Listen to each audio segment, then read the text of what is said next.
Hi, everyone. I am Katie Taylor, certified child life specialist and host of Child Life on Call. This is a podcast that was created to give parents of children who have an illness or medical needs or special needs a safe place to come and share their stories with each other and also hospital staff. So, I have been a child life specialist in the field for just over 12 years now. And I have learned a lot along the way. And my passion has really grown since I myself became a mom back in 2015. I have two kiddos. Cameron is 3, my daughter, and Wesley, my son, is 6. And they are amazing and crazy and all of the things.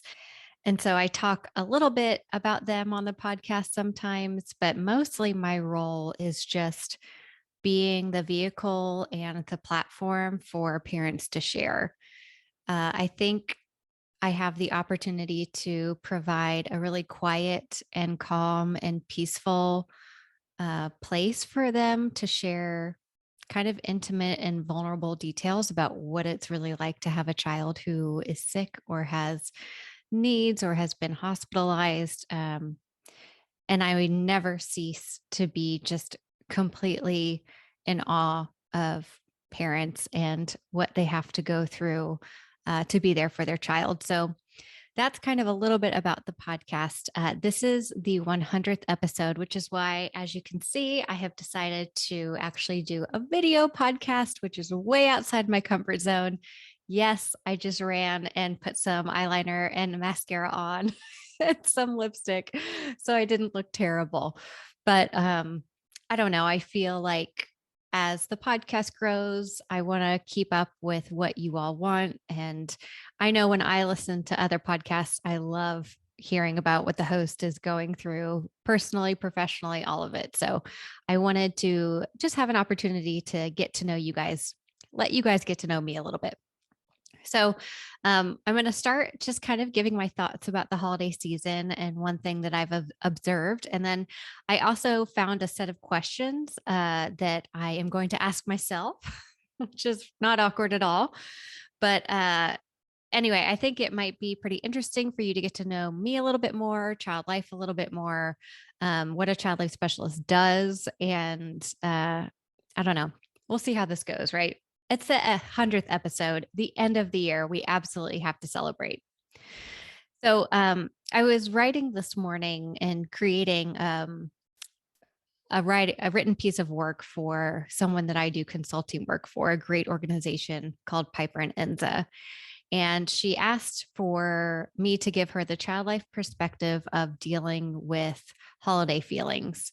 And I had to really look introspectively. And, I think as a child life specialist, we have knowledge of child development and the psychosocial impacts of illness and hospitalizations and stress. And so I've been able to apply a lot of that to my own life. And one thing that I've noticed is just for myself specifically in my family is that usually the anticipation of the event carries great emotion, almost more so than when the event takes place itself. And I think about that really like as I'm planning to put up Christmas decorations, like this year is the perfect example. I was so looking forward to Christmas, and my kids are at this really fun age, but I also have a ton of stuff going on in my professional life and building this company and doing a startup. And the kids have been sick nonstop and just all the other things that come with it. And I did not want to do it. My husband actually got the boxes down from the attic and they sat around for a while before I could even pull them out. And even putting them out was like, ugh, just I wasn't in the mood for it this year. But that's an example of how the anticipation of something is actually way better or sometimes way worse. And I think about the hospital, sometimes the anticipation of, is this going to hurt? Is it going to be painful? Is it going to be uncomfortable? Sometimes that is way worse than what actually happens. Getting shots for kids, my son included, it's the buildup for him that's really hard. That's the hard part. And then when the shot's over, it's like, oh, okay, well, it wasn't that bad. So as we kind of drift into the holidays, I think I know myself, I can put a lot of pressure on wanting it to be perfect, wanting it to accomplish all of the things that I want, wanting my son to love the gift that I get him, or my mom, the gift that we pick out for her. And I just have to recognize that that in itself, like these moments of getting excited about giving it to them, that's worth paying attention to. And the actual moment of when they open the gift and if they like it or not, and if there's disappointment on their face or surprise or glee or despair, whatever it is, that's separate. And there can be both things at the same time. So I think I'm just going to look for the joy when I see it. And maybe try to stay away from some of those expectations. Another quick example I'll give you is like, yes, we're going to have Christmas cookies. We're going to decorate the icing. We're going to do this great gingerbread house. Then it completely falls apart. It looks terrible. There's a mess everywhere. We have to get to bed. So anyway, look for the joy where you can find it. Maybe it's not exactly in that detail that you were thinking, but maybe it's before or after. So that's just my tiny little TED talk for today. So here are some of the questions I found. And section 2 here, we're going to relate this a little bit more to child life. So the question is, what is a commonly held belief about your role that you passionately disagree with? I think the easy answer for child life specialists is that is our role just the play lady? We absolutely know that it is not, but that is a lot of times what people see us doing. Um, Specifically, I have been called the girl with the iPad, and now there is an Instagram account called the girl with the iPad, and it tells different child life jokes and memes. But um, I think that can be hurtful for us because there's a method to our madness, right? There's a method to our play. No, it's not something we should skip out on for kids when they're hospitalized or going through a hard time or coping with grief and loss. Play is instrumental, and it's the way that they learn. And so I think the commonly held disbelief is that we need to absolutely say, no, we are not the play lady, and maybe embrace, yeah, guess what? Part of what I do is play, and it's incredibly important.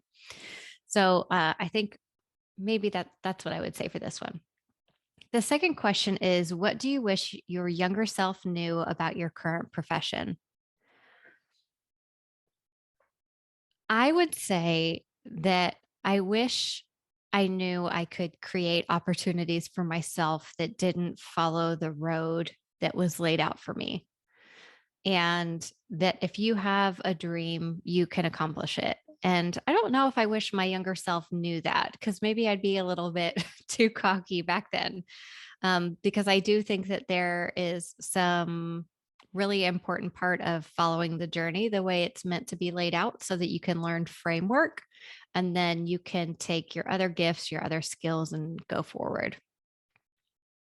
So if I had 10 times the budget, good question, that I have now, what would I spend it on? I'm going to talk about two things. I'm going to do child life on call, and then I'm going to do child life in the hospital. Oh, if I had 10 times the budget right now, I would be hiring child life specialists left and right.